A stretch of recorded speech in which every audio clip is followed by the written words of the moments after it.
This is a basic linear programming problem. If we read through the problem, we see that we're talking about making bookcases and desks.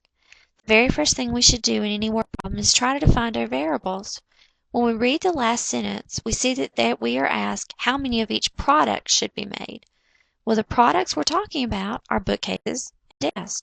Therefore, our variables, x and y, are the number of bookcases made and the number of desks made.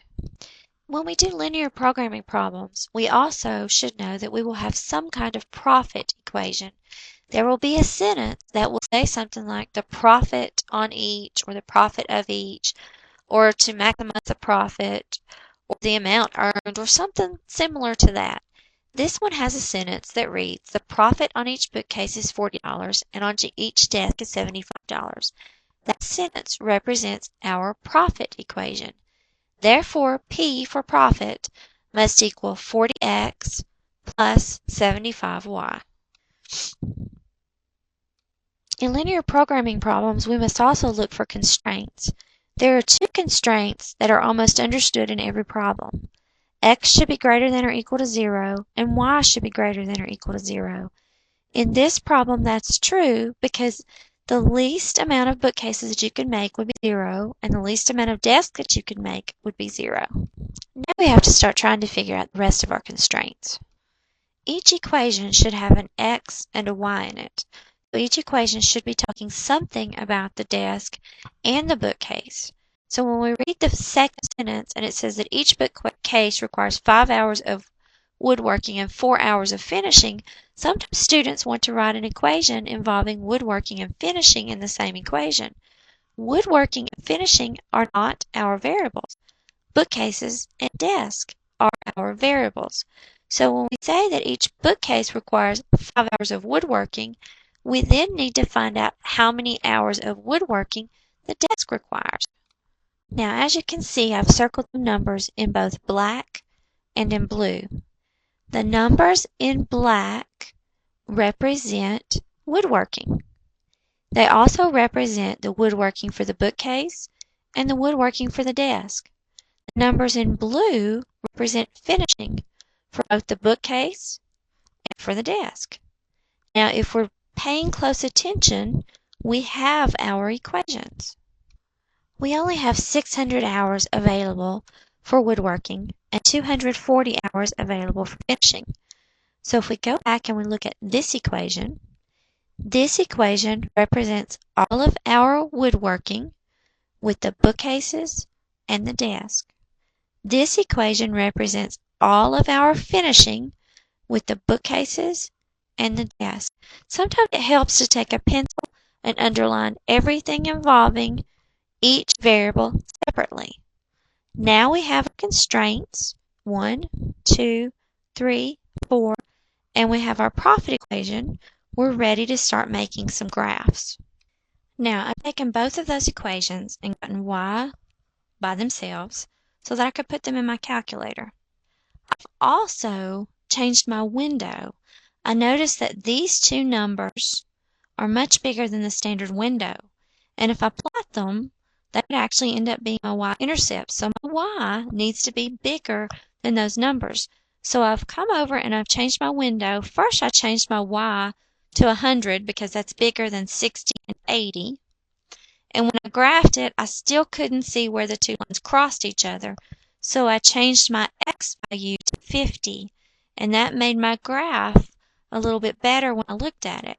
Now, if you're graphing this on graph paper, you can adjust things accordingly. But because our first constraints are x is greater than 0 and y is greater than 0, we know that everything's going to be here in the first quadrant. If I do test points, and let me go back to that. If I do test points of 0, 0 here and here, I see that those equations would be true because 0 is less than 600 and 0 is less than 240. That would narrow my graph down to this part right inside this shape here, which goes down this way, comes down this way, and intersects with the axis down here a little bit.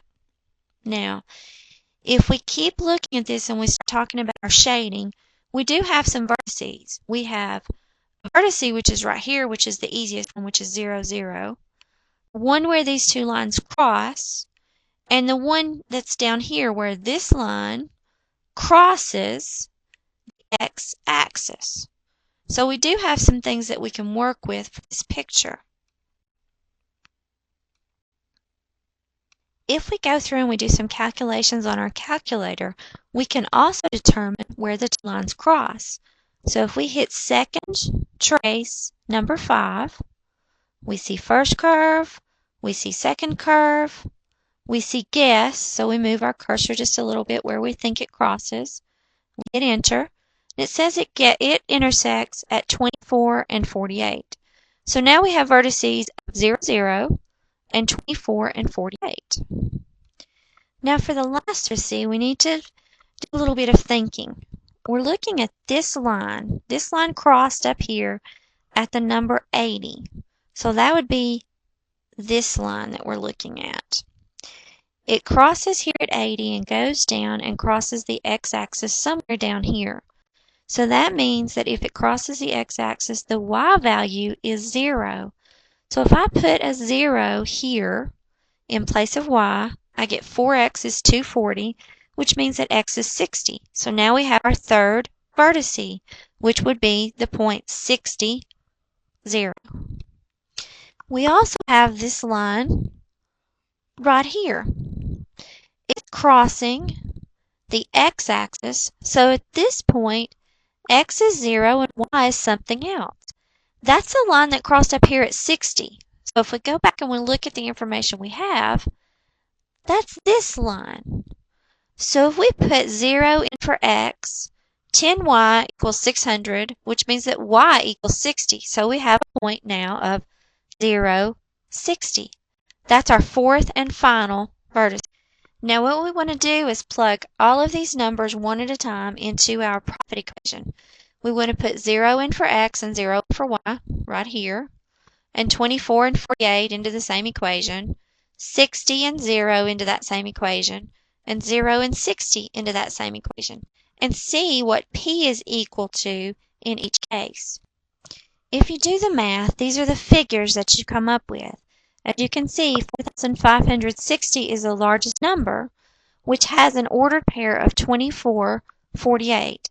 That means that we want to make 24 bookcases and 48 desks to maximize our profit.